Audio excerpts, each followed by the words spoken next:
Assalamualaikum warahmatullahi wabarakatuh. Perkenalkan, saya dari kelompok 9 ingin mempresentasikan tentang analisis titik impas yang beranggotakan Valdik Nuriski, Lisa Octavia, Nur Indah, dan Siti Nur Ajijah. Analisis titik impas atau BEP.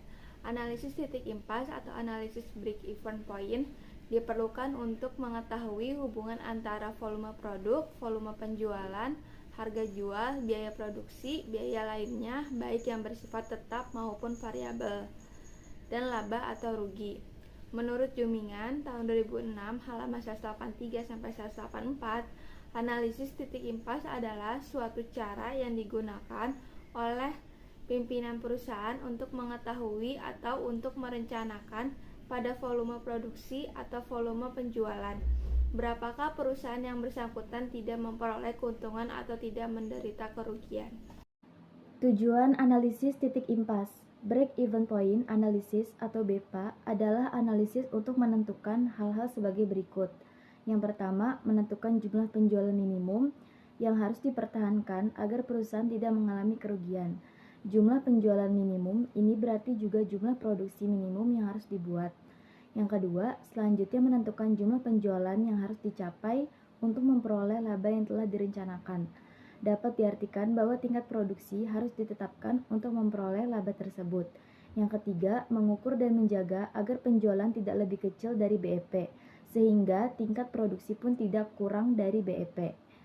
Yang keempat, menganalisis perubahan harga jual, harga pokok, dan besarnya hasil penjualan atau tingkat produksi. Pendekatan analisis titik impas.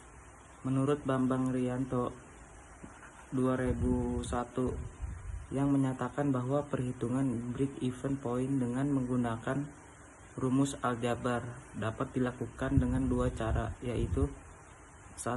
Atas dasar unit perhitungan break-even point. Atas dasar unit dilakukan dengan menggunakan rumus dan di mana harga jual per unit itu P dan V biaya variabel per unit, FC biaya tetap, dan Q jumlah unit atau kualitas produk.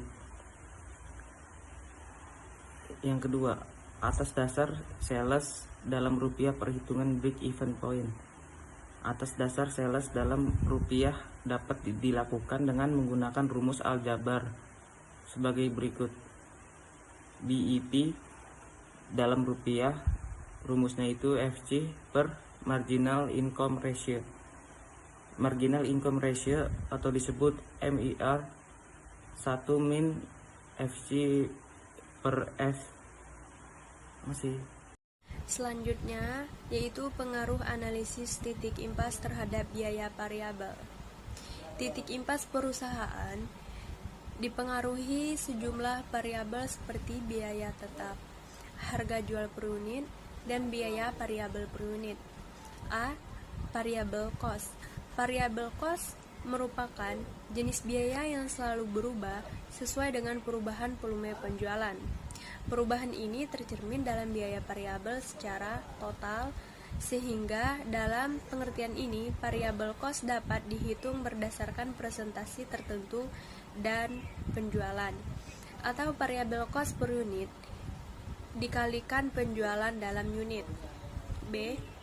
Fixed cost. Fixed cost merupakan jenis variabel yang selalu tetap dan tidak terpengaruhi oleh volume penjualan, melainkan dihubungkan dengan waktu. Sekian presentasi dari kelompok kami. Semoga presentasi tadi dapat bermanfaat untuk kita semua. Kurang lebihnya mohon maaf. Terima kasih. Wassalamualaikum warahmatullahi wabarakatuh.